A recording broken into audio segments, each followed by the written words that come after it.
Hadirin yang dimuliakan Allah, kita masih berada di bulan suci Muharram yang merupakan salah satu bulan yang disucikan oleh Allah SWT dalam surat Taubah ayat 36.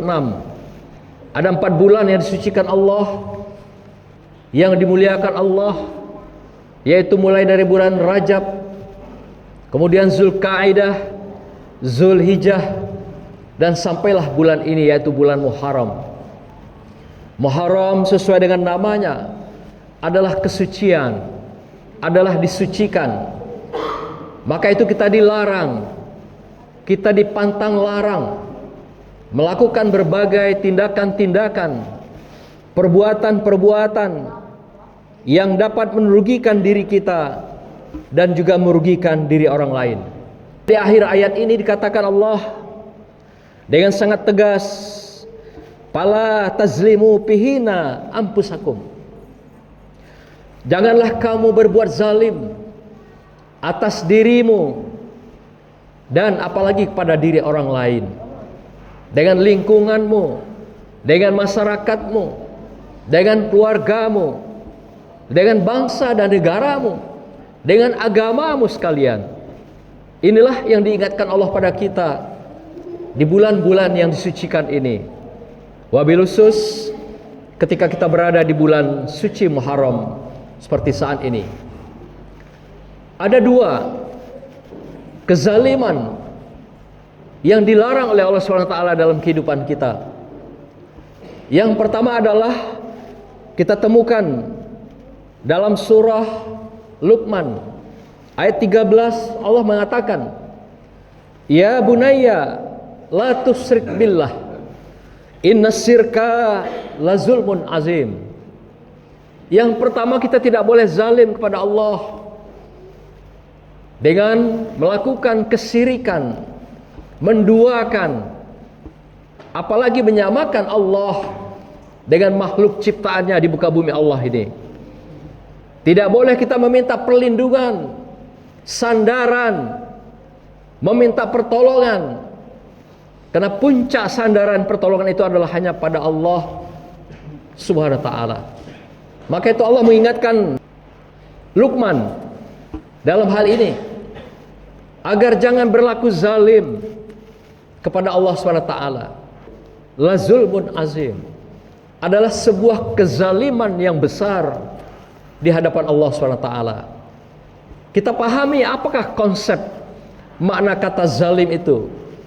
Dari akar katanya adalah zolama, yazlimu, zaliman, yang berarti mengambil hak-hak orang lain ataupun hak-hak Allah menjadi hak kita, hak kelompok dan hak orang lain. Ketika kita mengambil hak-hak orang lain, wabil khusus dalam hal ini adalah hak Allah, kita sudah dikategorikan zalim. Apakah dengan mencederai, melukai, berlaku tidak adil, menempatkan sesuatu bukan pada tempatnya, mengambil hak orang lain dengan melakukan korupsi dan kejahatan-kejahatan lainnya yang intinya merampas, mengambil hak-hak orang lain yang harusnya kita tunaikan. Inilah dikatakan zalim. Maka itu Allah juga tidak rela, tidak ikhlas manusia, makhluknya merampas hak dia dengan cara syirka, dengan cara syirik, menduakan Allah dalam kehidupan kita, dengan cara minta pertolongan, perlindungan pada makhluk di dalam kehidupan kita.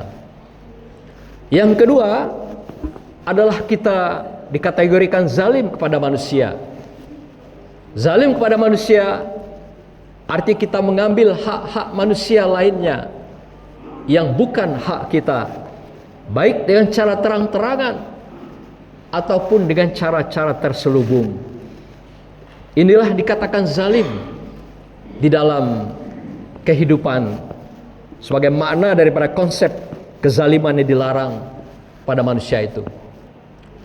Dalam sebuah hadis qudsi yang diriwayatkan oleh Abu Hurairah radhiyallahu an, dikisahkan bahwasanya satu ketika Nabi Musa alaihissalam menghadap Allah SWT.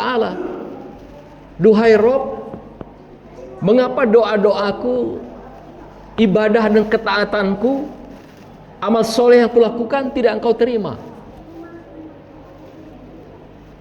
Padahal beliau adalah seorang nabi dan rasul. Ibadahnya siang malam, ketaatannya luar biasa. Tetapi ditolak oleh Allah SWT beberapa saat, beberapa waktu. Lalu Allah jawab dalam dialog Musa ini, wahai Musa, engkau telah menzalimi seseorang, si fulan jamaah engkau di dalam masyarakat. Oleh karena itu, temuilah si fulan itu, minta maaf atas kezaliman yang sudah engkau lakukan terhadap si fulan itu dalam masyarakat. Sepanjang engkau belum mendapatkan keikhlasan dia, si fulan ini, maka selama itu doa-doamu, ketaatan dan ibadahmu, amal solehmu tidak akan aku terima, kata Allah Subhanahu wa ta'ala. Inilah sebuah realita. Hadirin berbahagia, bayangkan Nabi Musa hanya zalim pada seorang umatnya, apalagi kalau seorang pemimpin zalim dengan kelompok dan masyarakatnya, dengan bangsanya, dengan jamaahnya. Maka itu Rasulullah mengatakan dalam Bukhari Muslim, nanti ketika yaumil akhir, hari hisab, di yaumil kiamah, kita akan mencari orang-orang manusia yang pernah kita zalimi, dan kita minta maaf atas kezaliman kita itu. Hadirin berbahagia, oleh karena itu ayat yang kami bacakan tadi mengingatkan kita semua agar siapapun kita, dalam kapasitas jabatan apapun kita, agar kita selalu ingat, jangan pernah kita hidup ini menzalimi orang lain. Allah ingatkan kita, duribat alaihimuz zillah ainama sukifa illa bihablim minallah wa hablim minan nas. Inti ayat ini adalah ditimpakan kamu musibah. Bayangkan ketika kita melakukan zalim kepada Allah dan manusia, kita ditimpakan musibah dalam kehidupan di dunia. Dan di akhirat pun nanti, ketika tidak ada lagi orang yang bisa menolong kita, kita dimintai minta maaf pada orang-orang yang sudah kita zalimi, minta ampun pada Allah.